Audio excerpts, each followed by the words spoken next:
Nama Tuhan, Shalom Bapak Ibu Saudaraku. Dimanapun kita berada saat ini, saya percaya kita semuanya ada dalam perlindungan Tuhan. Kita ada dalam kasih setia Tuhan.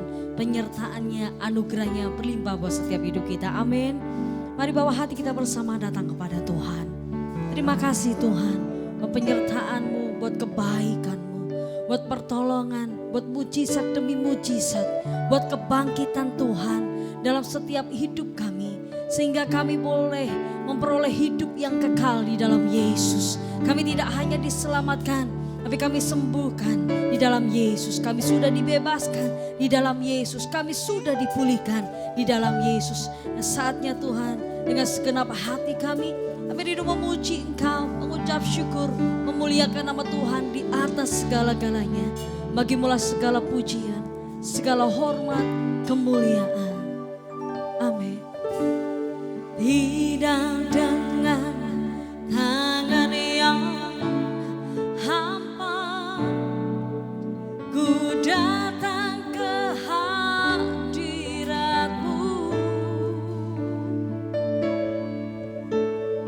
menyatakan rasa syukurku atas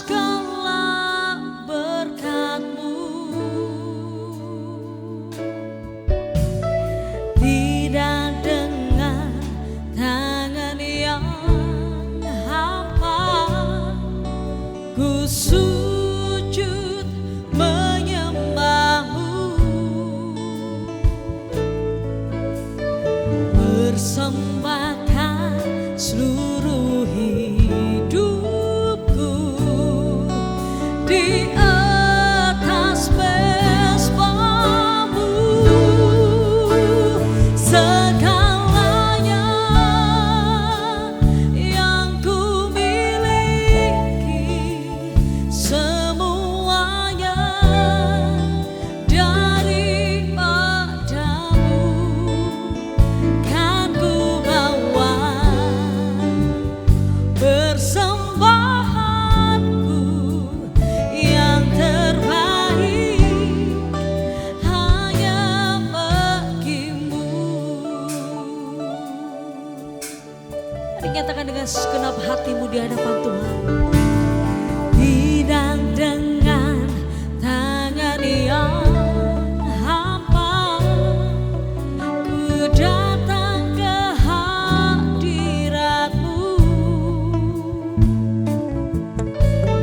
menyatakan rasa syukurku atas segala berkat-Mu.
mengucap syukur Tuhan buat saat ini.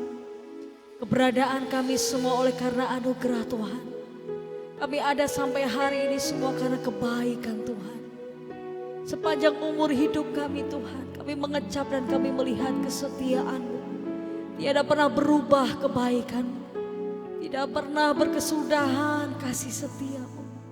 Kami alami dan kami rasakan sampai hari ini.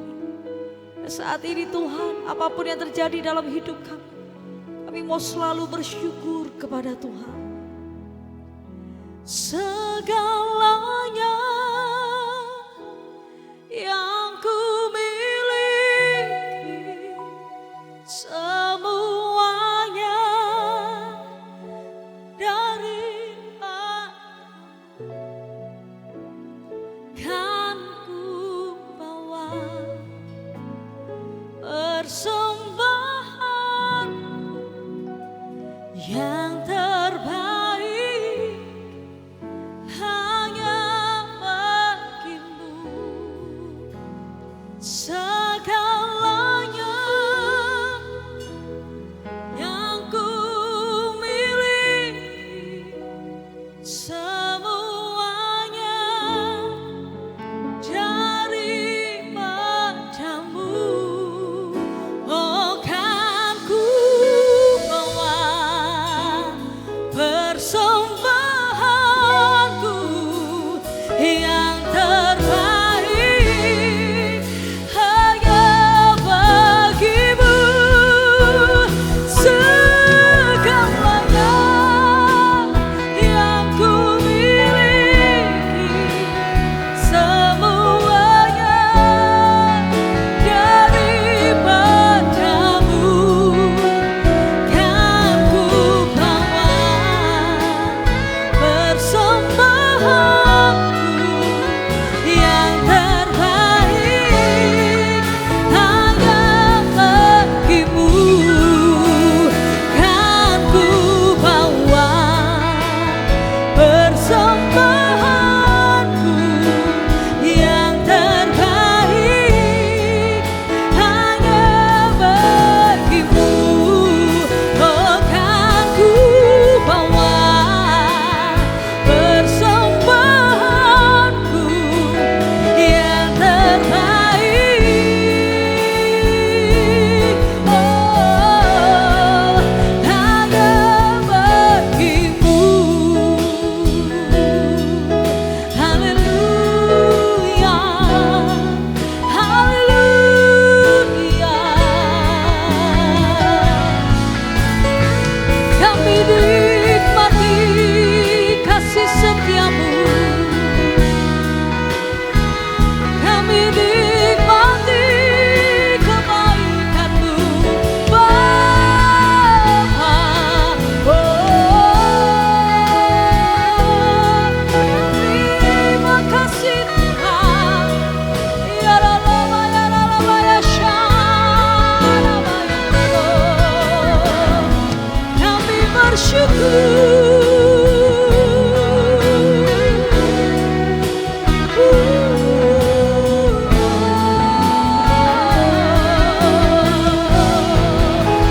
Terima kasih Tuhan. Ya Rama, ya Rama, Karalama, ya Rama, ya Rama. Shalama, ya Rama. Engkau baik, sungguh baik, bahkan teramat baik. Haleluya. Oh, ya Rabba, ya Rabba, ya Rabba. Terima kasih Yesus.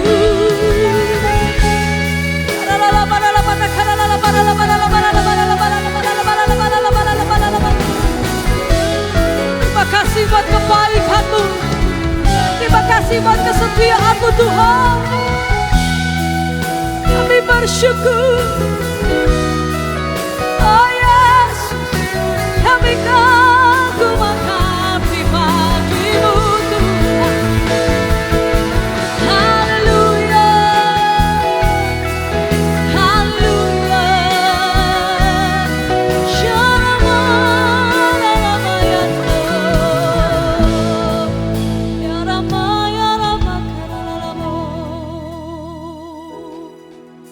Kami bersyukur, kami bersyukur Tuhan. Hati kami limpah dengan syukur bahwasanya kasih setiamu untuk selamanya.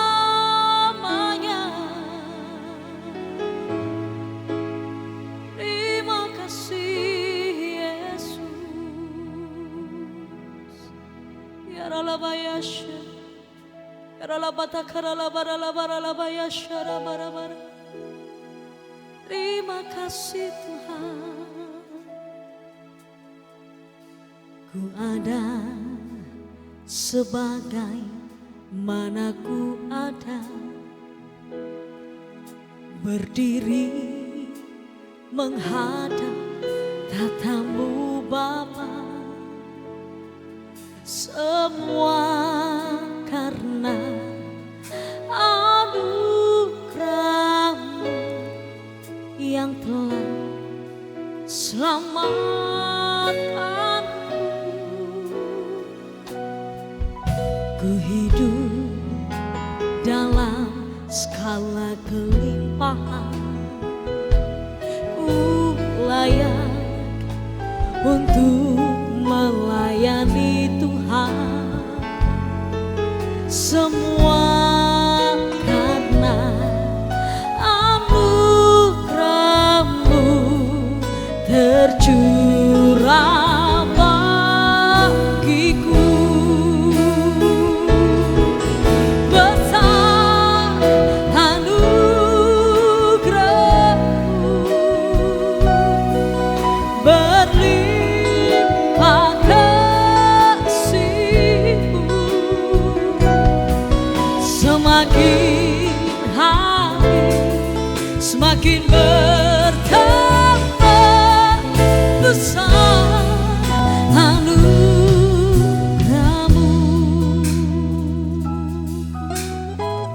Kami bersyukur buat anugerah-Mu.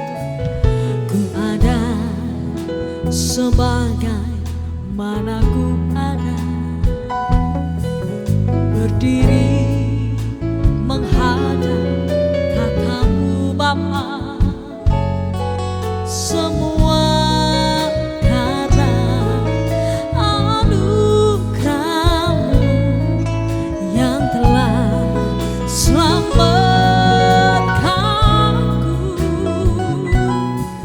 Ku hidup dalam skala kelimpahan, amin. Ku layak untuk melayani Tuhan. Kami bersyukur semua karena anugerah-Mu tercurah bagiku. Oh, besar anugerah-Mu, berlimpah kasih-Mu. Semakin hari semakin bertambah besar anugerah-Mu. Kami percaya ya Tuhan, besar anugerah-Mu, berlimpah kasih-Mu.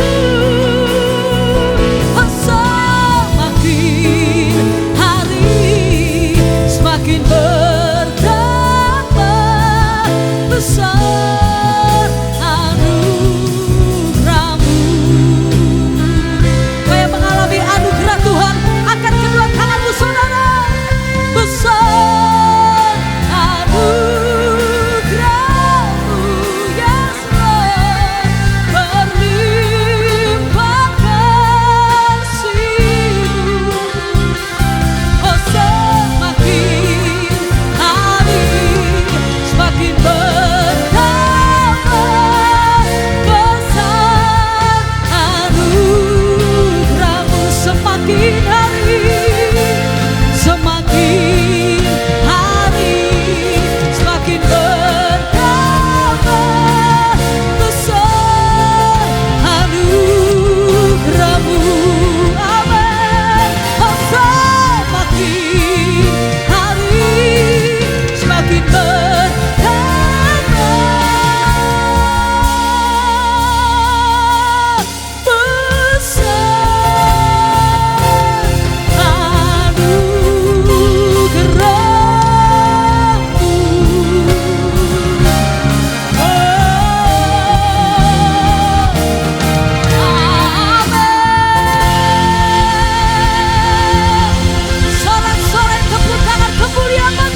Tuhan yang selama-lamanya baik dan kami alami kebaikan-Mu.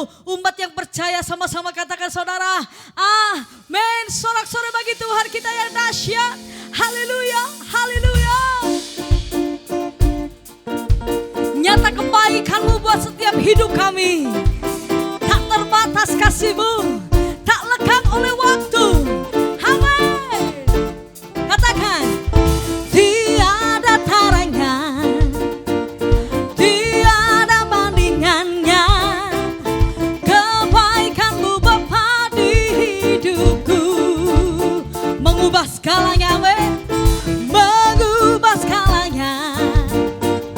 Kasih yang ku terima tak tergantikan, tak tergantikan. Semua katakan, ku nyanyikan kebaikan-Mu yang tak lekang oleh waktu, yang selalu mengalir dan tak pernah berakhir di hidupku. Mari bersorak-sorai bagi Yesus. Engkau ajaib, Yesus.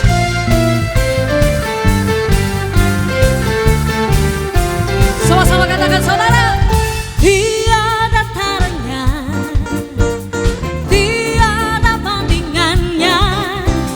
Kebaikan-Mu Bapa di hidupku. Thank you Lord, mengubah segalanya. Kasih yang ku terima tak tergantikan. Percaya saudara, tak tergantikan. Ku nyanyikan kebaikan-Mu yang tak lekang oleh waktu, yang selalu mengalir dan tak pernah berakhir di hidupku. Kita punya Tuhan yang dahsyat, kita punya Tuhan yang ajaib saudara. Tuhan yang baik, Tuhan yang setia. Yang percaya angkat tanganmu tinggi saudara. Sama-sama katakan, Engkau baik, sangat baik. Engkau baik bagiku. One more time. Engkau baik, sangat baik. Engkau baik bagiku. Yeah.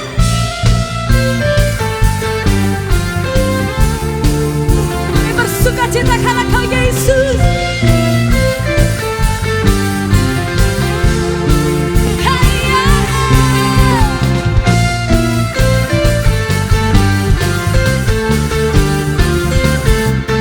Yang selalu mengalir dan tak pernah berakhir.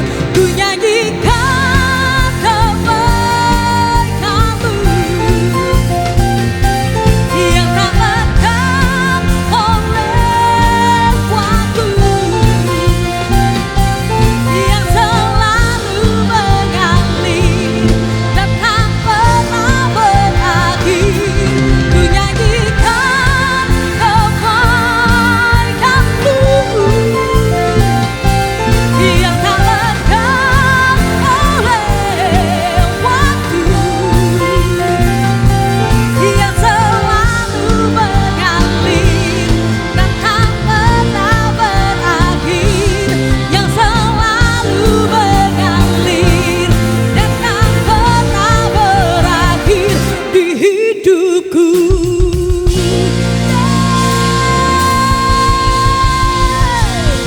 Haleluya.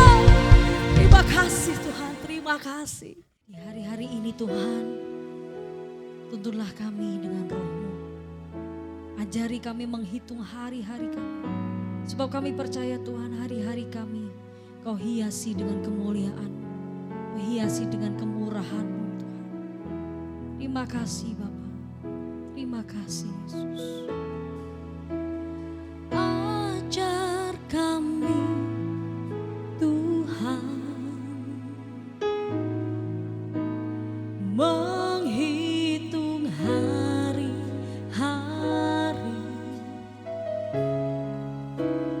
agar kami beroleh hati bijaksana.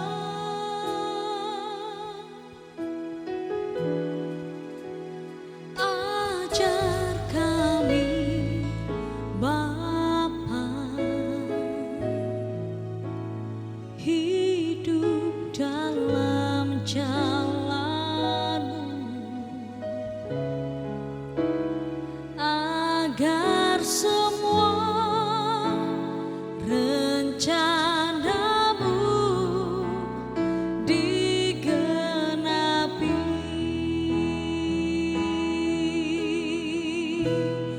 Mulialah nama-Mu Tuhan, dan ajaib jalan-Mu. Pimpin kami di setiap waktu. Besar setiamu Tuhan, agunglah karya-Mu. Yesus, kami bersyukur padamu.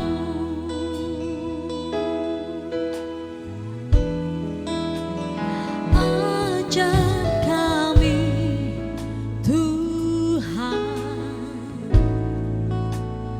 menghitung hari-hari, agar kami beroleh hati bijaksana.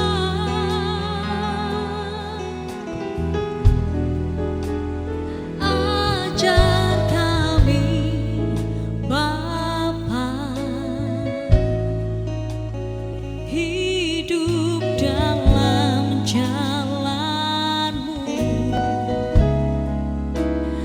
agar semua rencana-Mu digenapi.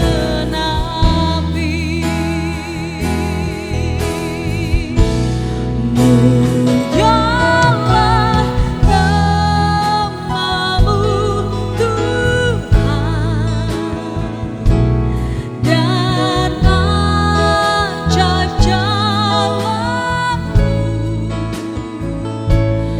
Pimpin kami di setiap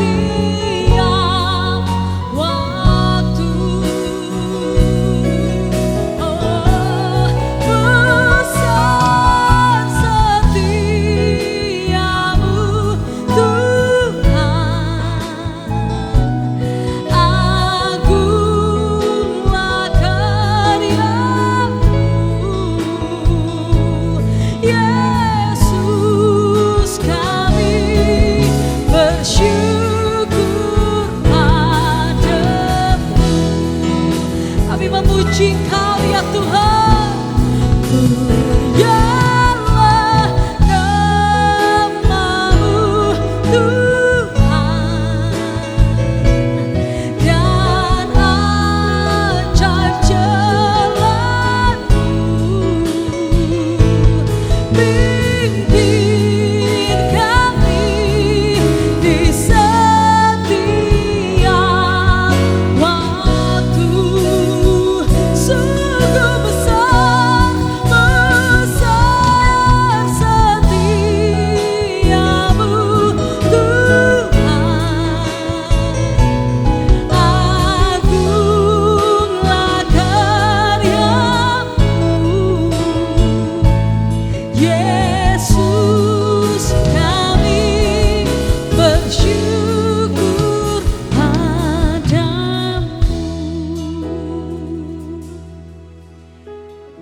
Saat ini saudara tetaplah percaya kepada Tuhan. Tetaplah berpegang akan janjinya. Teruslah berharap kepada Yesus. Ya Tuhan yang tidak pernah mengecewakan. Ya Tuhan yang tidak pernah mempermalukan. Jangan menjadi tawar hati. Jangan menjadi putus asa. Yesus yang kita sembah, Tuhan yang kita sembah adalah Tuhan yang setia. Tuhan yang tidak pernah meninggalkan. Tuhan yang memimpin kita, menuntun kita dengan rohnya, dengan kuasanya, dengan firman-Nya. Dia bukanlah manusia yang seringkali berdusta, tapi Dia Tuhan yang menepati janjinya. Ya dan amin. Saat ini jadikan pujian ini menjadi doamu di hadapan Tuhan. Apapun yang terjadi dalam hidup kami Tuhan, hati dan mulut kami senantiasa memuji nama-Mu, memuliakan nama Yesus di atas segala-galanya. Angkat kedua tanganmu tinggi saudara, katakan, mulialah nama-Mu Tuhan, dan ajaib jalan-Mu. Pimpin kami di setiap waktu.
Besar setiamu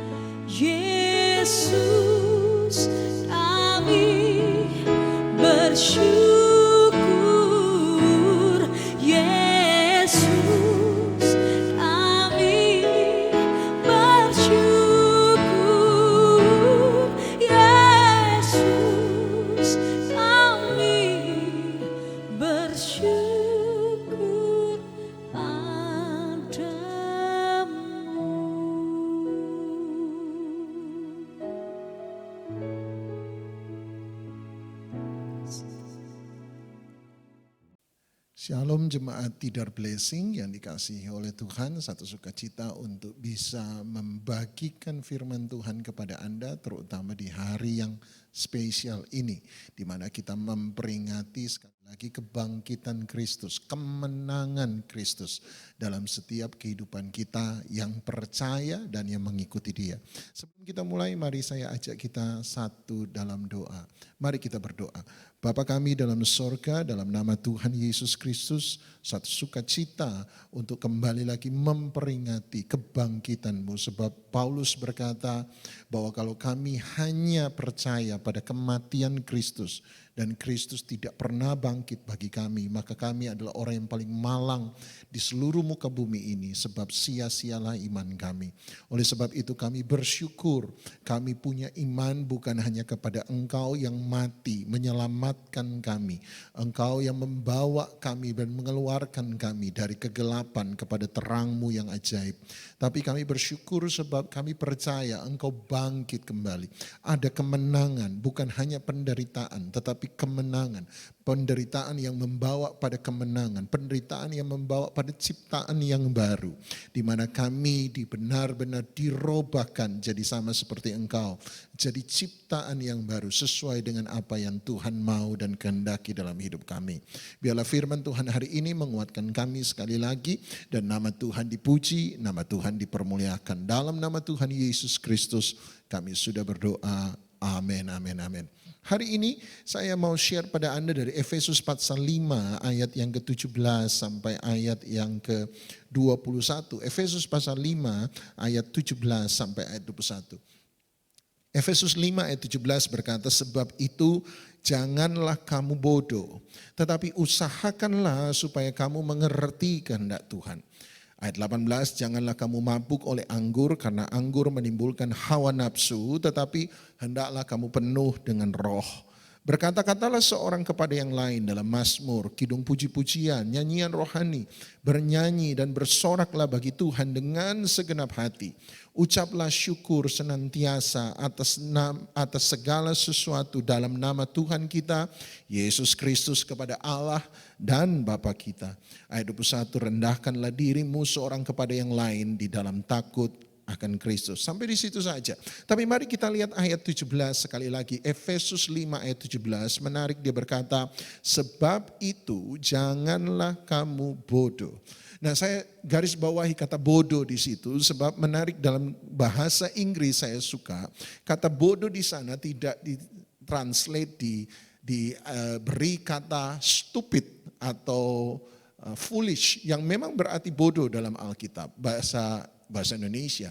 Tetapi yang menariknya dalam bahasa Inggris, kata bodoh di sana bukan diterjemahkan stupid atau foolish, tetapi digunakan kata unwise atau tidak bijaksana. Unwisdom, tepatnya tidak berhikmat. Dan ini yang Paulus katakan, berarti dia berkata, sebab itu janganlah kamu unwise, tidak bijaksana, tidak berhikmat.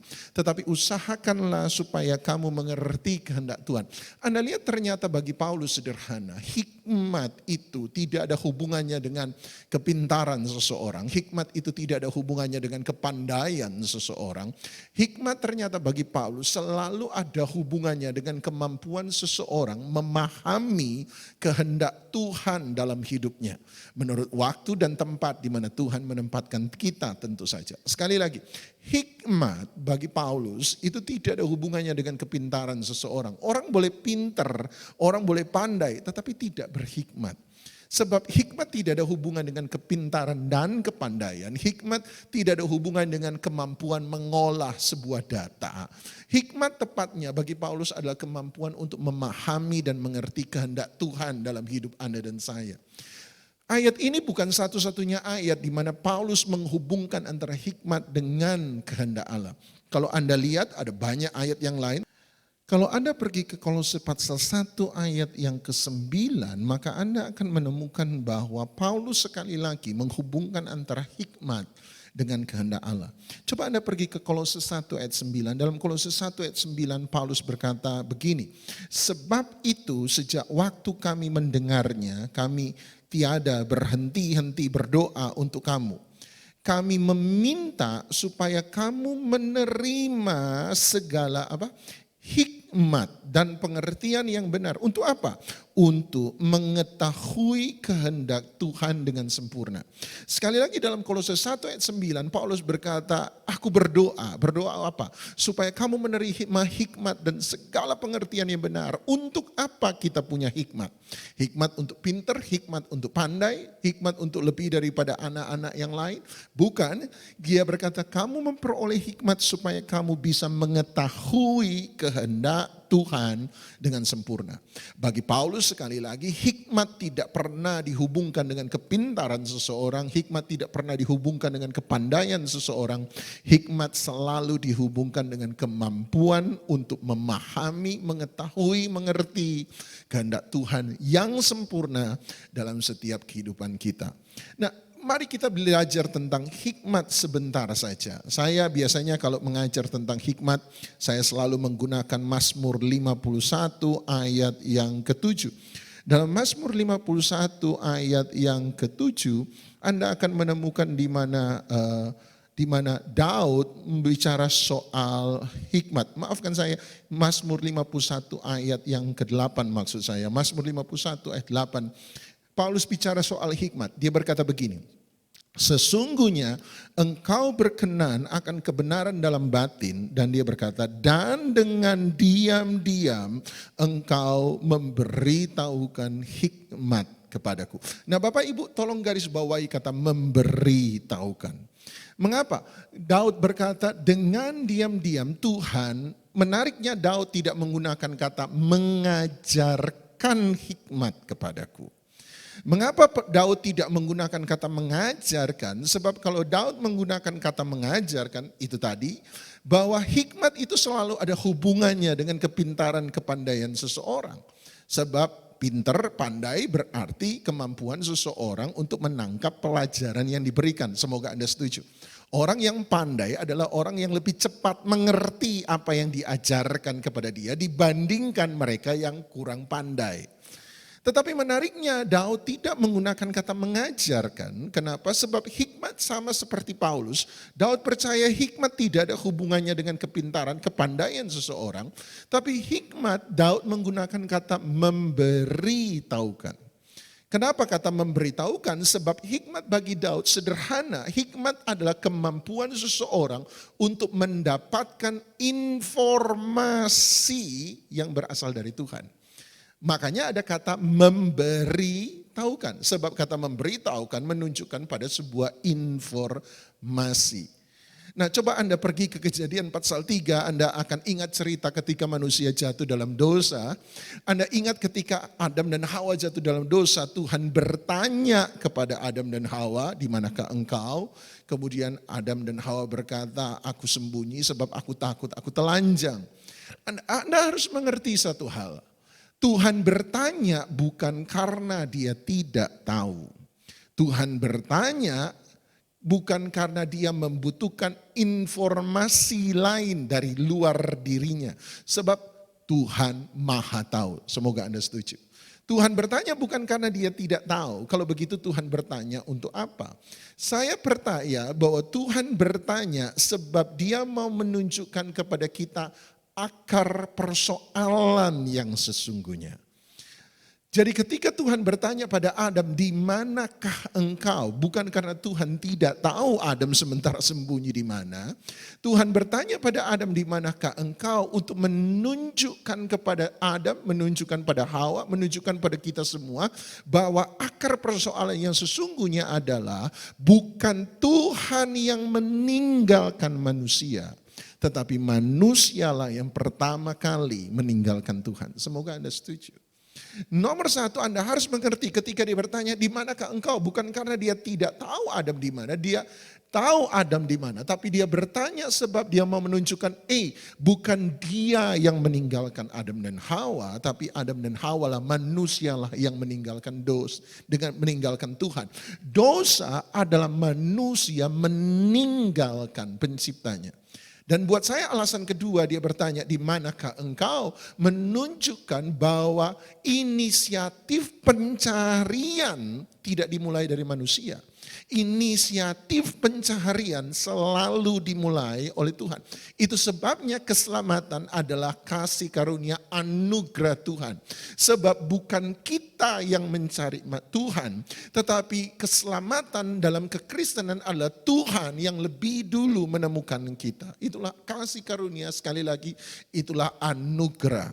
Tapi mari kita lewati itu sebentar. Mari kita lihat pada pertanyaan Tuhan yang kedua. Dan pertanyaan Tuhan kedua kepada Adam dan Hawa adalah dia bertanya pada Adam setelah dia bertanya yang pertama. Dia bertanya, siapa yang memberitahukan itu kepadamu? Anda garis bawahi kata memberitahukan, sama seperti Mazmur 51 ayat 8. Dia bicara soal Tuhan memberitahukan. Dia tanya siapa yang memberi informasi itu kepadamu. Sekali lagi, Tuhan bertanya bukan karena dia tidak tahu bahwa setan berhasil menggoda Adam dan Hawa. Tuhan bertanya untuk menunjukkan akar persoalan yang sesungguhnya. Dan akar persoalan sesungguhnya adalah ketika dia bertanya siapa yang memberitahukan itu kepadamu, berarti manusia jatuh ke dalam dosa sebab manusia memilih lebih mendengarkan setan daripada mendengarkan Tuhan. Itu akar persoalan sesungguhnya. Manusia jatuh dalam dosa sebab kita memilih mendengarkan sesuatu yang lain daripada mendengarkan Tuhan. Kenapa manusia jatuh dalam dosa? Sebab manusia mendengarkan setan lebih dari Tuhan. Kenapa seseorang mencuri? Sederhana. Dia mau bilang begini, sebab engkau yang mencuri lebih mendengarkan keinginan dirimu sendiri lebih daripada mendengarkan Tuhan. Kenapa seseorang berzina? Sebab dia lebih mendengarkan nafsu di dalam dirinya lebih daripada mendengarkan Tuhan. Kenapa seseorang sombong? Kenapa seseorang merampok? Kenapa seseorang melakukan kesalahan A dan B dan C? Sederhana, setiap kali kita memberikan telinga rohani kita, pandangan rohani kita kepada sesuatu yang lain daripada Tuhan, maka kita akan selalu jatuh dalam dosa. Itulah akar dari dosa. Akar dari dosa ternyata dimulai dari apa yang kita izinkan, informasi yang Anda dan saya izinkan masuk ke dalam kehidupan kita. Menariknya kah? Tahukah Anda bahwa Tuhan Yesus menyebutkan iblis pembunuh? Dan saya setuju iblis itu pembunuh, Tuhan Yesus mengatakan demikian. Tapi yang menariknya adalah Tuhan Yesus tidak pernah mengatakan bahwa iblis adalah bapa dari segala pembunuh. Tuhan Yesus mengatakan bahwa iblis adalah pembinasa. Saya setuju Tuhan Yesus yang mengatakan itu. Tetapi Tuhan Yesus tidak pernah menyebut iblis sebagai bapa semua pembinasa. Satu-satunya karakter yang Yesus sebutkan kepada setan dan menyebutkan dia bapa dari karakter tersebut adalah ketika dia berkata iblis adalah bapa segala dusta. Bapa bahasa aslinya berarti sumber. Artinya ketika dia berkata iblis bapa segala dusta, dia menunjukkan satu hal, bahwa sumber segala persoalan yang ditimbulkan oleh setan selalu dimulai dari dusta. Informasi yang dia berikan kepada kita manusia. Anda ingat ketika Petrus dalam suratannya yang kedua, Petrus berkata, suratan yang pertama dia berkata 1 Petrus 5 dia berkata, sadarlah dan berjaga-jagalah sebab iblis lawanmu si iblis seperti singa yang mengaum-ngaum. Anda masih ingat itu? Mencari siapa yang hendak diterkamnya. Seringkali ada pendeta menafsirkan ayat itu dan berkata, inilah ayat yang membuktikan saudara-saudara bahwa iblis itu hanya bisa mengaum tapi tidak bisa menggigit. Iblis itu sudah kehilangan kuasanya. Saya berkata bahwa Pak Pendeta, kemungkinan besar Anda salah menafsirkan ayat itu. Sebab Petrus tidak sementara merendahkan setan, mengolok-olok setan dan berkata cuma bisa mengaum gak bisa menggigit.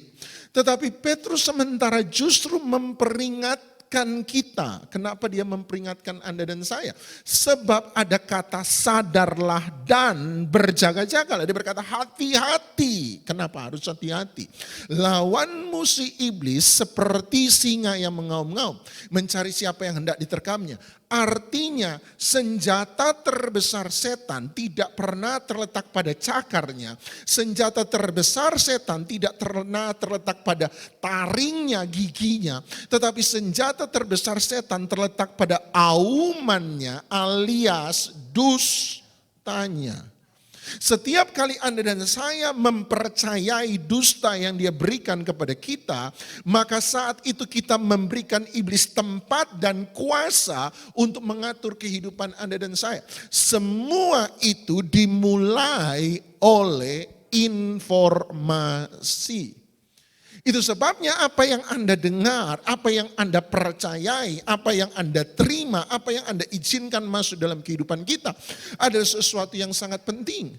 Peperangan rohani kita bukanlah peperangan kuasa Tuhan melawan kuasa setan. Kenapa saya percaya demikian? Sebab kuasa Tuhan jauh lebih besar daripada kuasa setan. Yang setuju katakan amin. Hari ini kita memperingati kemenangan Kristus, sebab bagi dia mudah untuk mengalahkan setan. Peperangan sesungguhnya bukanlah peperangan kuasa. Peperangan sesungguhnya buat saya adalah peperangan antara kebenaran melawan dusta. Anda masih ingat ketika Isabel mulai datang dan berperang melawan Elia? Saya tanya, apakah Isabel pernah mengirimkan tentara untuk membunuh Elia? Coba Anda baca baik-baik. Tidak pernah. Pernahkah Isabel mengirim ninja untuk membunuh Elia? Enggak pernah. Apa yang Isabel kirim kepada Elia? Kalau Anda tahu ceritanya, Anda akan tahu bahwa Isabel tidak mengirim tentara. Isabel tidak mengirim pembunuh. Yang dikirim oleh Isabel sederhana. Dia mengirim pembawa pesan. Pembawa pesan yang mengatakan kepada Elia, ada pesan dari Ratu Isabel, kalau hari ini bukan kamu yang mati, aku yang mati. Hari sudah berlalu, Elia tetap ada dalam ketakutan. Kenapa? Sebab Isabel berhasil memasukkan informasi dalam kehidupan Elia. Informasi yang menimbulkan ketakutan. Peperangan rohani kita adalah peperangan antara kebenaran melawan dusta. Mana yang Anda pilih dengar hari ini? Anda masih ingat perang antara Goliat melawan Israel? Apa yang dilakukan oleh Goliat hari itu? Apakah dia pernah berperang secara fisik melawan Raja Saul? Tidak pernah. Kalau begitu kenapa Raja Saul ketakutan dengan Goliat? Apa yang Goliat lakukan? Yang dilakukan Goliat sederhana. Tiap pagi dia berdiri di hadapan tentara Israel. Dan tiap pagi dia mulai memberikan tantangannya kepada mereka. Hari itu Israel menang, tapi selalu menang perang bersama-sama. Perang kalau barengan Israel menang. Itu sebabnya Filistin mengubah taktik mereka. Mulai menantang Israel perang 1 lawan 1. Dan Goliat melakukan itu. Berikan pahlawan terbaik. Dia mulai menantang orang Israel. Dan apa yang terjadi? Tiap pagi yang dia keluarkan hanya perkataan. Tapi anehnya tiba-tiba Saul dan seluruh Israel menjadi ketakutan. Peperangan Goliat dan Saul adalah peperangan bukan fisik. Peperangan Goliat dan Saul adalah peperangan perkataan. Dan tanpa sadar perkataan Goliat mulai masuk dalam hati Saul. Dan seluruh bangsa Israel hari itu mereka hidup dalam ketakutan. Itu sebabnya Daud muncul. Dan peperangan Daud melawan Goliat peperangan fisik. Coba Anda baca 1 Samuel 17.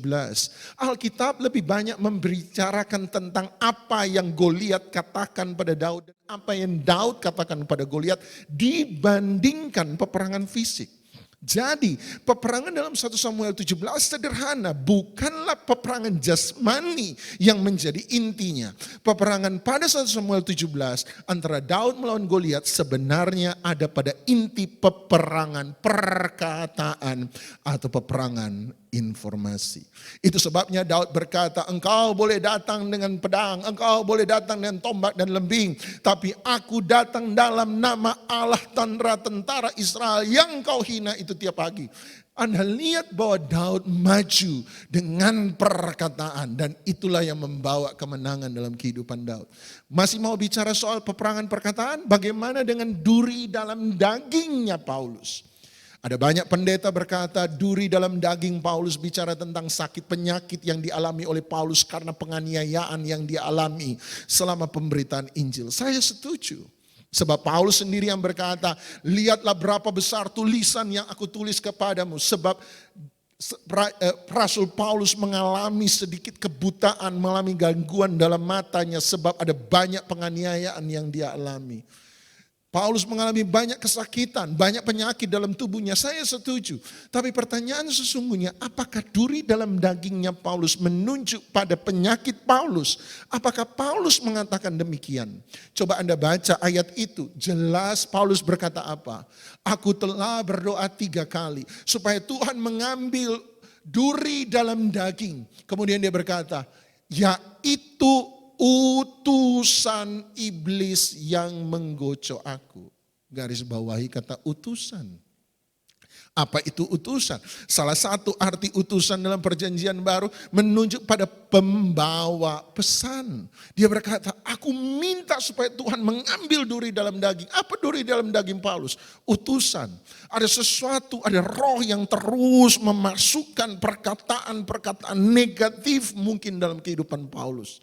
Mungkin roh itu berkata, semua pelayananmu sia-sia. Engkau akan mati terbengkalai dalam penjara tanpa pernah berhasil menyelesaikan misimu yang sesungguhnya. Semua yang engkau lakukan tidak ada artinya. Tuhan meninggalkan engkau. Dia berperang dengan itu semua. Dan Tuhan berkata, cukup kasih karuniaku bagimu. Dalam kemelemahanmu lah kuasaku menjadi sempurna. Saya bisa menunjukkan pada Anda ayat demi ayat, kisah demi kisah, bahwa peperangan sebenarnya adalah peperangan perkataan. Itu sebabnya Tuhan berkata, Paulus berkata kepada kita, dia berkata, biarlah engkau punya wisdom, engkau punya hikmat untuk apa? Mengerti kehendak Tuhan, mendapatkan informasi supranatural dari sorga tentang apa yang dia mau dalam hidupmu hari ini. Kenapa dia mengizinkan kita melewati ini semua? Pernahkah Anda bertanya?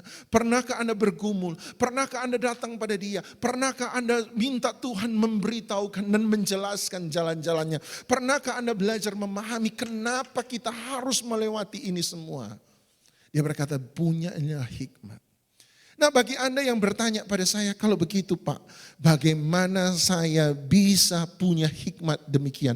Bagaimana supaya saya bisa hidup dalam hikmat yang membuat saya mengerti kehendak Tuhan yang sempurna dalam hidup saya? Bagus kalau Anda bertanya demikian, sebab Efesus 5 ayat 18, Paulus memberitahukan kepada kita tentang caranya. Mari lihat Efesus 5 ayat 18. Efesus 5 ayat 18, Paulus berkata, inilah caranya supaya kita bisa punya hikmat, berjalan dalam hikmat, mengerti kehendak Tuhan dalam hidup kita hari ini, di mana Tuhan menempatkan kita. Paulus berkata, ini caranya. Tiba-tiba dia berkata ayat 18, biarlah kamu penuh dengan roh. Penuh dengan roh. 10 hari kemudian 40 hari kemudian kita akan bicara tentang Yesus naik ke sorga. 10 hari kemudian lagi kita akan memperingati tentang Roh Kudus turun. Dan dia berkata ini, penuhlah dengan roh. Nah, menariknya Paulus mencoba menjelaskan kepada kita apa maksud dia tentang penuh dengan roh.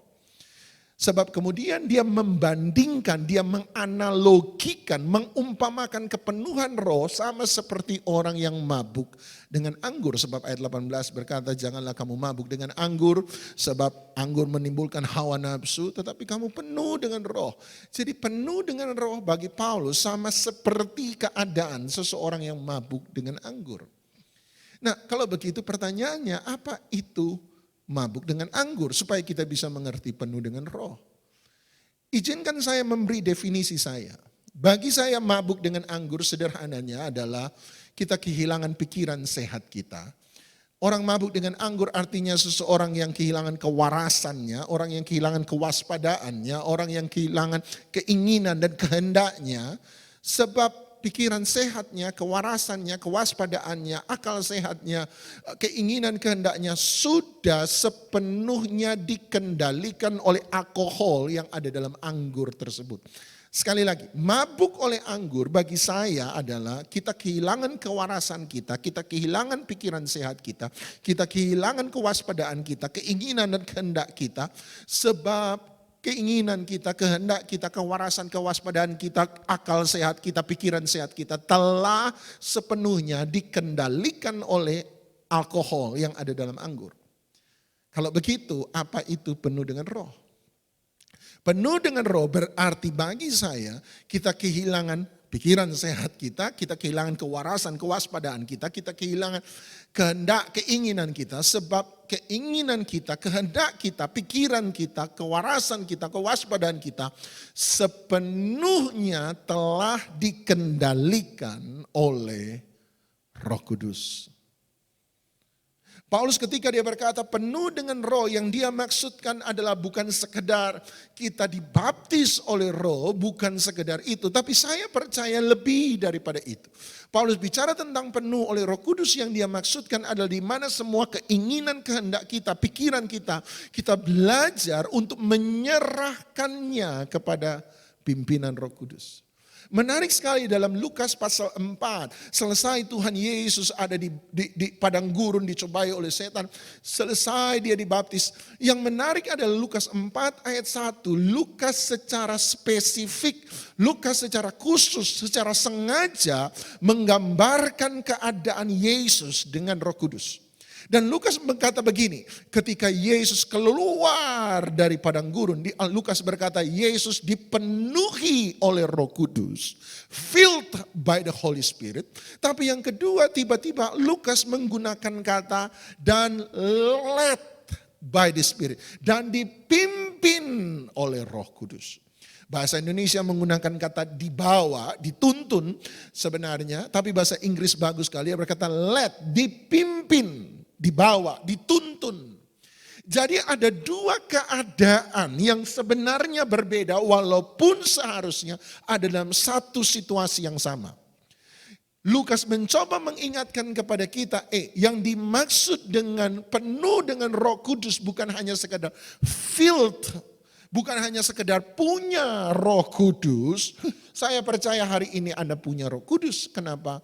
Sebab kalau Anda tidak punya Roh Kudus, tidak mungkin Anda bisa percaya kepada Tuhan Yesus Kristus sebagai Tuhan dan Juru Selamat. Sebab Paulus berkata, Roh Allah di dalam kita yang membuat kita mengaku Dia Tuhan. Sebab tidak ada mungkin orang mengaku Yesus Tuhan kalau bukan karena Roh Kudus.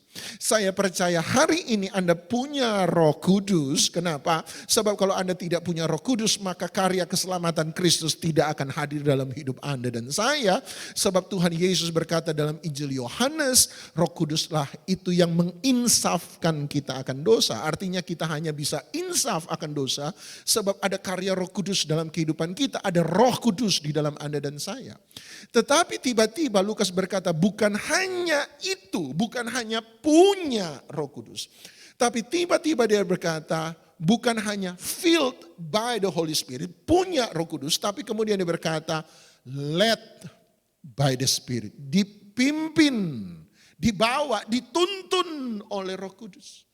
Nah, saya takut ada banyak orang hari ini punya Roh Kudus, filled by the Holy Spirit. Kalau ibadah Anda mungkin bahasa roh dalam gereja karismatik Pantekosta, Anda melakukan itu, Anda punya Roh Kudus, Anda punya pengalaman dibaptis oleh Roh Kudus. Tapi pertanyaan sesungguhnya dari Efesus pasal 5 ayat 18 bukan soal punya atau tidak punya.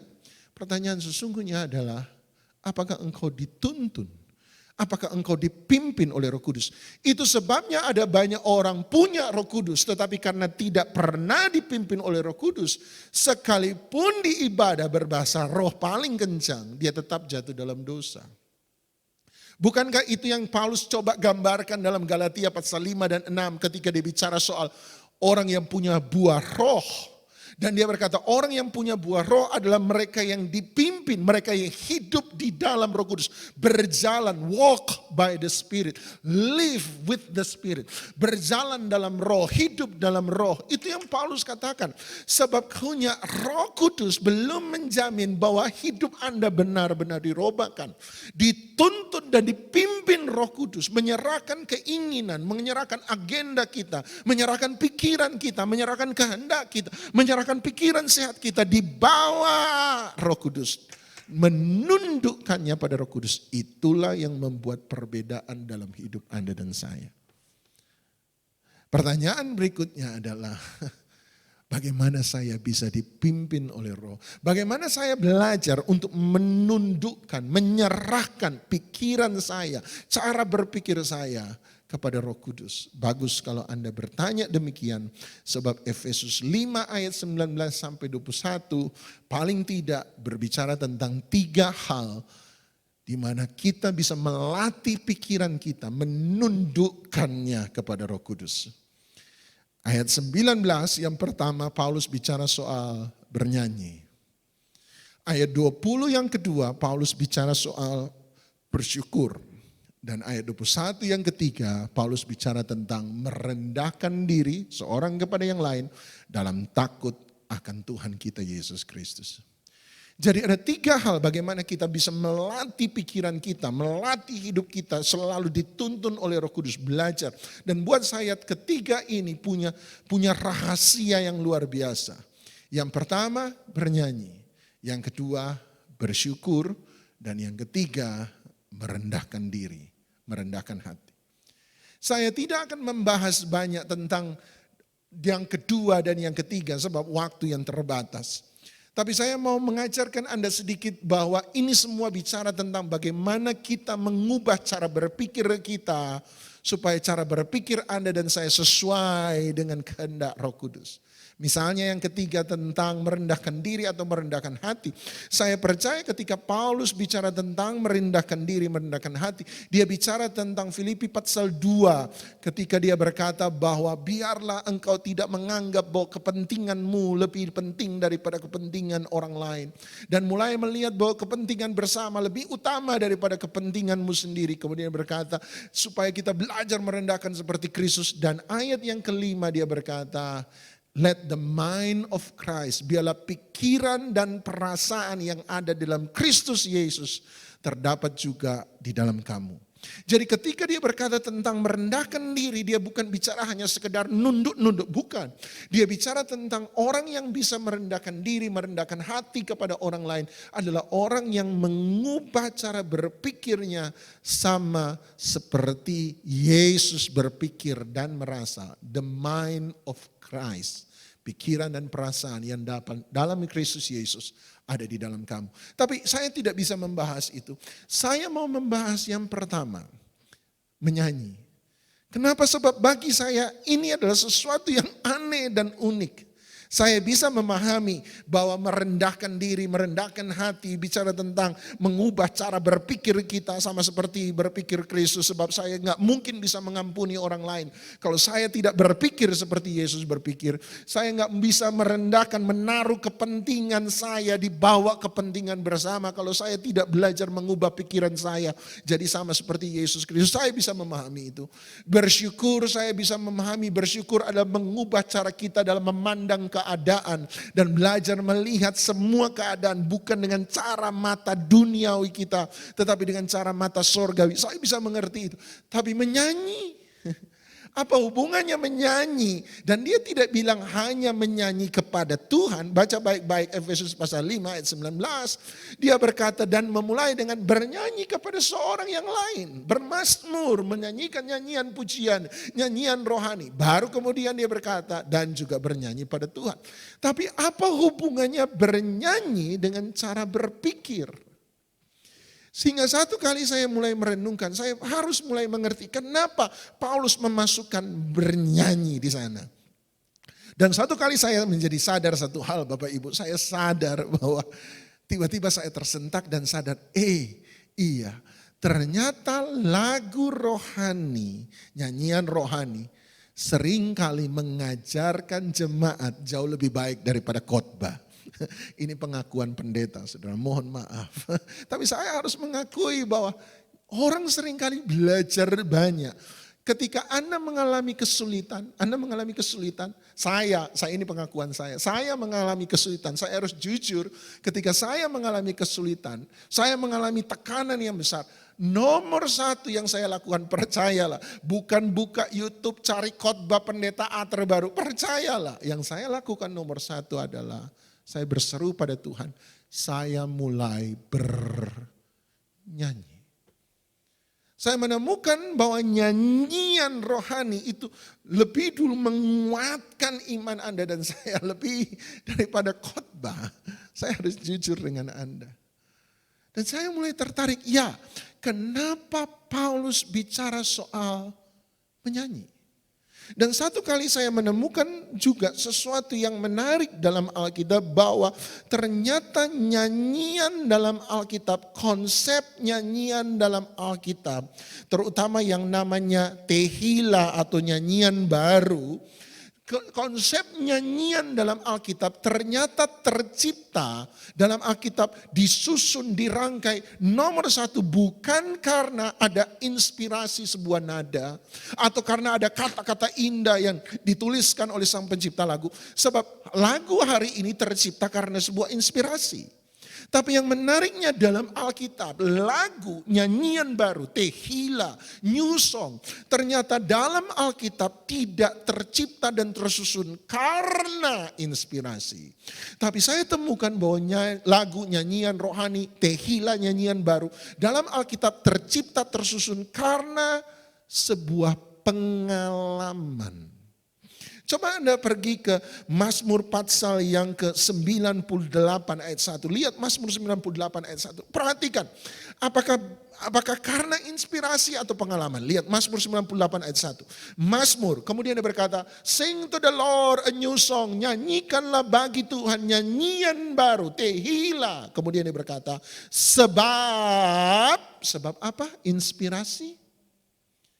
Dia berkata, sebab bukan inspirasi, bukan karena ada nada-nada, bukan karena ada kalimat bagus. Dia berkata sebab Tuhan telah melakukan perbuatan-perbuatan yang ajaib. Artinya nyanyian baru, tehila, hari ini tercipta dalam Alkitab bukan karena keinginan manusia. Tetapi tehila, nyanyian baru dalam Alkitab tercipta karena ada pengalaman antara Tuhan dengan manusia tersebut. Tuhan melakukan sesuatu dalam kehidupan seseorang. Sehingga ketika orang itu mengalami pengalaman itu, dia mulai tehila, menyanyikan nyanyian baru bagi Tuhan. Artinya ketika orang itu mengalami pengalaman kesembuhan bersama dengan Tuhan, dia mulai menyanyikan nyanyian kesembuhan, nyanyian baru kesembuhan di hadapan Tuhan. Kalau orang itu mengalami mujizat di hadapan Tuhan, dia akan menyanyikan nyanyian mujizat, nyanyian baru mujizat. Sebab nyanyian lahir dari sebuah pengalaman. Coba Anda lihat sekali lagi dalam Mazmur Patsal 40, Mazmur 40 ayat yang keempat, Mazmur 40 ayat 4. Perhatikan, ada lagu lama yang berkata, Tuhan memberikan nyanyian baru dalam mulutku. Dia berkata, Tuhan memberikan tehila, nyanyian baru dalam mulutku. Untuk apa? Untuk memuji Allah kita. Perhatikan, baca baik-baik. Banyak orang akan, apa Bapak Ibu? Melihatnya. Saya tanya, melihat? Apakah nyanyian bisa dilihat? Harusnya pemazmur menulis Tuhan, Daud harusnya menulis banyak orang mendengarnya menjadi takut lalu percaya pada Allah. Tapi Daud tidak menggunakan kata mendengar. Daud mengatakan melihat. Lagu tidak bisa dilihat, lagu hanya bisa didengar. Tapi Daud berkata, lagu ini, nyanyian baru ini, orang akan melihat. Mereka bukan melihat lagunya, tetapi sebenarnya mereka melihat pengalamannya. Dan pengalaman itulah yang membuat orang menjadi takut pada Tuhan. Dan kemudian percaya kepadanya. Lagu lahir dari sebuah pengalaman. Nyanyian baru tehila lahir dari sebuah pengalaman. Dan ini yang sementara terjadi. Ketika mereka mengalami pengalaman-pengalaman ini. Mereka punya nyanyian baru di hadapan Tuhan. Hari ini pertanyaan saya sederhana. Ketika kita memperingati kebangkitan Kristus, kemenangan Kristus. Nyanyian apa yang sementara kita nyanyikan? Apakah kita seperti dua murid Yesus yang berjalan di Emmaus di hari kebangkitan Kristus? Hari yang menjadi sukacita, hari yang seharusnya bicara tentang kemenangan. Dan jangan salah, mereka pernah berkata pada Tuhan Yesus yang mereka tidak kenal. Mereka berkata, ya murid-murid perempuan sudah memberitahukan dia bangkit. Artinya mereka tahu dia bangkit. Tapi apa hati mereka? Apa lagu mereka dalam perjalanan ke Emmaus? Jangan-jangan lagu mereka adalah lagu kekalahan. Lagu mereka adalah lagu penuh dengan kekecewaan sebab mereka memilih berhenti mengikuti Yesus dan pulang ke kampung halamannya. Hari ini jangan-jangan di hari kebangkitan Kristus, Nyanyian yang Anda nyanyikan bukanlah nyanyian kemenangan. Nyanyian yang Anda nyanyikan bukanlah nyanyian peperangan di mana kita memperoleh kemenangan. Nyanyian yang Anda nyanyikan bukan lagi nyanyian mujizat. Nyanyian yang Anda nyanyikan bukanlah nyanyian baru. Dan nyanyian baru, bukan saya tidak bicara tentang pengalaman 10 tahun yang lalu. Saya tidak bicara tentang pengalaman 5 tahun yang lalu. Mari kita bicara tentang 2 tahun belakangan ini. Selama 1 tahun pandemi penuh, bahkan sudah menjalani tahun yang kedua. Nyanyian apa yang sementara Anda nyanyikan hari ini? Apakah Anda sama seperti orang Israel dalam nyanyian Daud yang berkata, kami duduk di sungai-sungai di Babilonia. Dan orang datang pada kami dan berkata, sing to us, nyanyikan bagi kami nyanyian dari Yerusalem. Dan mereka berkata, bagaimana mungkin kami bisa menyanyikan lagu di Yerusalem? Kami sudah menggantungkan kecapi-kecapi kami di pohon ganda rusa. Kekecewaan membuat orang nomor 1, orang yang kecewa adalah orang yang berhenti menyanyi dalam hidupnya. Mereka menggantungkan kecapinya di pohon ganda rusa. Jangan-jangan kecapi Anda, roh Anda, nyanyian baru Anda, tehila Anda sudah gantungkan di pohon ganda rusa. Tapi hari ini kalau Yesus menang, kita peringati dia menang. Bukan peringatan 2000 tahun yang lalu, new song, nyanyian baru. Saya percaya ada pengalaman kemenangan yang baru kita alami hari ini. Anda bangkit pada Tuhan. Anda berdiri bukan lagi karena apa kata orang, Anda berdiri bukan karena apa kata keadaan, tapi Anda berdiri sebab Anda percaya pada kebenaran. Dan Anda mulai mengubah cara berpikir Anda. Ketika orang seharusnya berkata, nyanyikan bagi kami nyanyian ketakutan, Anda berdiri di hadapan mereka dan Anda menyanyikan nyanyian keberanian. Ketika orang bicara tentang nyanyian keputusasaan, Anda sementara menyanyikan nyanyian pengharapan. Ketika hari ini ada banyak orang bicara tentang nyanyian kelemahan, Anda sementara bicara tentang nyanyian kekuatan. Ketika ada banyak orang bicara tentang nyanyian mundur, Anda sementara menyanyikan nyanyian iman. Ketika orang lain sementara bicara tentang nyanyian kekalahan, susah ini, susah itu, susah ini, susah itu, Anda sementara menyanyikan nyanyian baru kemenangan bersama dengan Tuhan. Hari ini Anda pilih nyanyian apa? Dan saya berdoa, sing to the Lord new song. Bukan old song, bukan lagu lama, tapi lagu baru. Lagu kemenangan, lagu mujizat, lagu bersama dengan Tuhan. Kenapa? Sebab Yesus hidup. Dan karena dia hidup, aku punya hari besok. Dimanapun Anda berada hari ini, saya mengajak kita berdoa sebentar.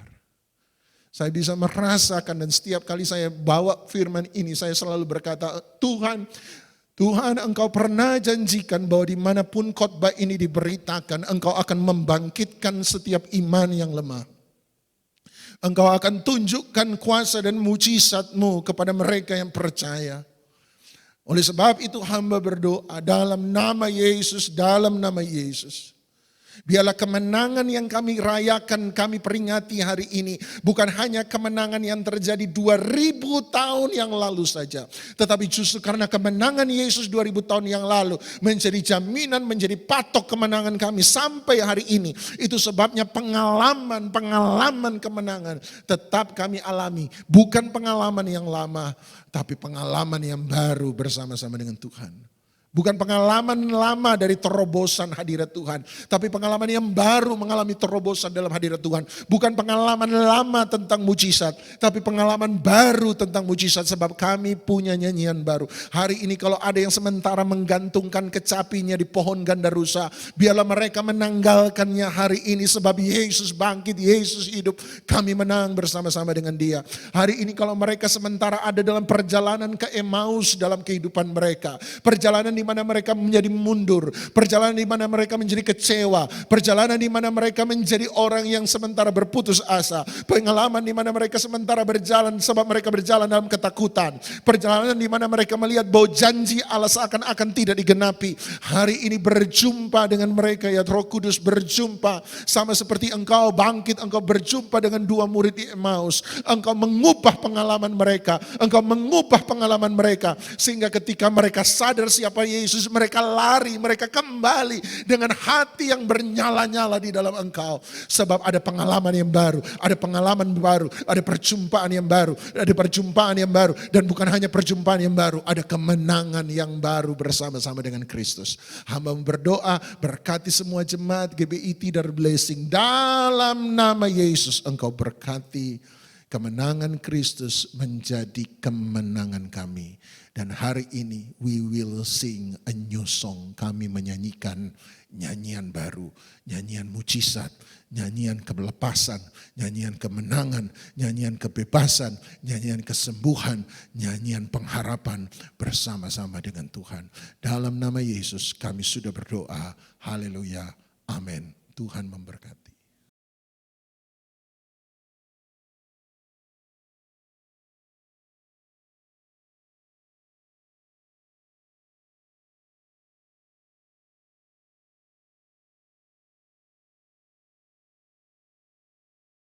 Mari persiapkan hati kita untuk menerima perjamuan kudus. Terima kasih buat pengorbanan-Mu Tuhan. Terima kasih buat karya-Mu. Terima kasih Tuhan Yesus. Kami bersyukur Bapa. Ada Yesus yang selalu peduli. Ada Yesus yang selalu mengerti. Dia buktikan dengan cinta. Dia berikan nyawanya bagi kita. Ada Yesus yang selalu peduli. Ada Yesus yang selalu mengerti. Dia buktikan dengan cinta. Dia berikan nyawanya bagi kita. Oh Yesus mati bagiku, memberikan nyawamu bagi hidupku. Darahmu tebus dosaku, hidupku menjadi yang baru. Terima kasih Tuhan, kami bersyukur. Ada Yesus yang selalu peduli. Ada Yesus yang selalu mengerti. Dia buktikan dengan cinta. Dia berikan nyawanya bagi kita. Oh Yesus mati bagiku, memberikan nyawamu bagi hidupku. Darahmu tebus dosaku, hidupku menjadi yang baru. Oh Yesus mati bagiku,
Kita masuk di dalam perjamuan kudus, dan sebelum kita masuk di dalam perjamuan kudus dan kita menerima persekutuan dengan tubuh dan darah Yesus, mari kita merenungkan betapa Tuhan itu mengasihi kita. Sehingga kita melakukan ini bukan karena hari ini kita melakukan karena rutinitas, tapi karena kita juga mengasihi Tuhan. Jadi barang siapa dengan cara tidak layak makan roti atau minum cawan Tuhan, ia berdosa terhadap tubuh dan darah Tuhan.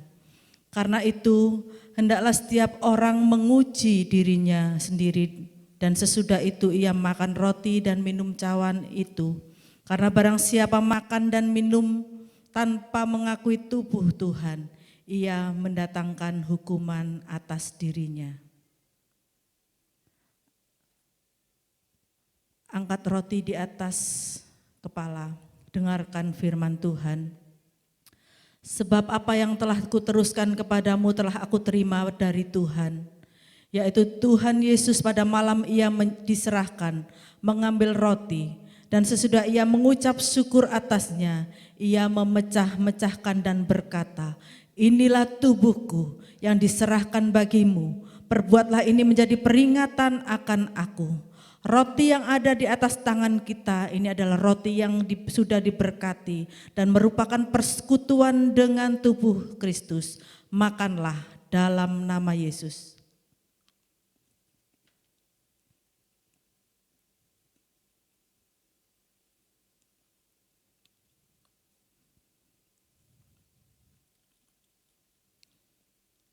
Angkat cawan di atas kepala kita, dengarkan firman Tuhan.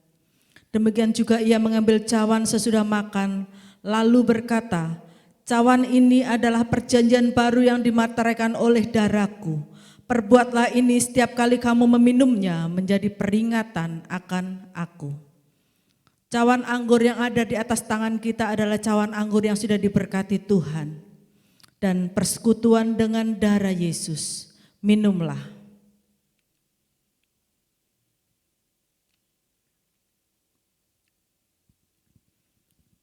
Mari kita mengucap syukur. Terima kasih Bapa. Terima kasih buat kasih-Mu, buat pengorbanan-Mu, buat cinta-Mu atas hidup kami. Seharusnya kami yang binasa, seharusnya kami yang harus dihukum. Tapi karena cinta-Mu pada kami Tuhan, Engkau rela mengorbankan anak-Mu yang tunggal, sehingga setiap kami boleh memperoleh hidup yang kekal. Terima kasih Bapa, terima kasih buat persekutuan dengan tubuh dan darah-Mu ini Tuhan. Kami percaya tubuh dan darah-Mu ini Tuhan. Kami yang sakit sudah disembuhkan, kami yang kesusahan sudah dihiburkan, kami yang mengalami jalan buntu sudah dibukakan jalan. Terima kasih Bapa, Kau memberikan pengertian-pengertian yang baru atas setiap kami. Kalau saat ini kami juga boleh mendengarkan kebenaran firman-Mu, itu semua karena anugerah dan kebaikan Tuhan. Terima kasih Tuhan, sehingga kami boleh menjadi orang-orang yang bijaksana. Kami boleh menjadi orang-orang yang senantiasa melakukan apa yang menjadi maunya Tuhan. Kami boleh menjadi pelaku-pelaku firman-Mu dalam setiap kehidupan kami Tuhan. Kami memberkati Tuhan hamba-Mu Bapak Doni Tatimu yang sudah memberkati kami. Kau pakai hamba-Mu Tuhan dalam setiap kehidupannya, dalam pelayanannya, dalam rumah tangganya. Apapun yang dikerjakan hamba-Mu, Tuhan yang membuat berhasil. Kami memberkati seluruh jemaat-Mu GBI Tidar Blessing, dimanapun mereka berada, Tuhan memberkati kehidupan mereka. Kami percaya Tuhan, Engkau memberkati rumah tangga mereka, Engkau memberkati Tuhan anak-anak mereka, Engkau memberkati pekerjaan mereka, Engkau memberkati kesehatan mereka, Engkau memberkati dimanapun mereka berada. Terima kasih Tuhan, Kau pakai setiap jemaat-Mu Tuhan untuk menyatakan, untuk menjadi saksi-Mu dimanapun mereka berada Bapa. Terima kasih, kami juga memberkati Tuhan untuk setiap jemaat-Mu yang dengan setia mengembalikan perpuluhan, kembalikan persembahan-persembahan yang lainnya. Kami memberkati setiap kehidupan mereka, kami memberkati pekerjaan mereka, usaha pekerjaan mereka diberkati Tuhan. Terima kasih Bapak, terima kasih. Kami juga memberkati Tuhan bangsa dan negara Indonesia. Kami memberkati kota Surabaya, kami memberkati semua kota-kota Tuhan. Kami memberkati Indonesia dari Sabang sampai Merauke Tuhan, berkati Tuhan bangsa kami. Tuhan lindungi bangsa kami. Kami percaya tidak ada satupun yang dapat memporak-porandakan bangsa kami. Tidak ada satupun yang dapat menghancurkan bangsa kami. Karena ada perlindungan Tuhan, ada penyertaan Tuhan atas bangsa kami. Kami percaya Tuhan tidak ada lagi pemberontakan atas bangsa kami. Tuhan memberkati TNI, Tuhan memberkati Polri dalam menangani keamanan bangsa ini Tuhan. Biarlah Tuhan hikmat marifat-Mu turun atas setiap hamba-hamba-Mu ini. Kami juga memberkati presiden kami memberkati para menteri, DPR, MPR, semua jajaran sampai tingkat daerah. Tuhan memberkati setiap mereka. Biarlah apapun yang mereka putuskan, semuanya hanya untuk kepentingan bangsa dan negara ini. Tuhan, terima kasih Bapak, terima kasih. Kami juga memberkati Tuhan kota Surabaya. Kami memberkati Tuhan dengan kesehatan Tuhan. Biarlah kota Surabaya semakin hari semakin sehat. Perekonomiannya juga dipulihkan Tuhan. Terima kasih Bapa, kami memberkati kota ini. Kami memberkati bangsa ini. Biarlah shalom turun atas bangsa dan negara kami ini Tuhan. Terima kasih Bapa. Terima kasih, kami juga memberkati Tuhan setiap hamba-hamba-Mu yang ambil bagian melayani hari ini. Biarlah Tuhan jeripaya mereka tidak pernah sia-sia dalam mengiring Engkau. Tuhan akan membalikan dengan lipat gali ganda apapun yang mereka usahakan. Terima kasih Bapa. Tuhan memberkati pekerjaan mereka. Tuhan memberkati rumah tangga mereka, apapun yang mereka kerjakan. Tuhan memberkati. Terima kasih Bapa, terima kasih. Terima kasih Tuhan. Terima kasih untuk berkat dan anugerah dan kasih setia Tuhan yang sudah Tuhan limpahkan atas kami. Jemaat yang dikasihi Tuhan, angkat kedua tanganmu dan terimalah berkat. Tuhan memberkati engkau dan melindungi engkau. Tuhan menyinari engkau dengan wajahnya dan memberikan engkau kasih karunia. Tuhan menghadapkan wajahnya kepadamu dan memberikan engkau damai sejahtera. Mulai hari ini sampai Maranatha, Tuhan datang kedua kali di dalam nama Yesus. Yang percaya diberkati Tuhan, katakan amin. Tuhan Yesus memberkati.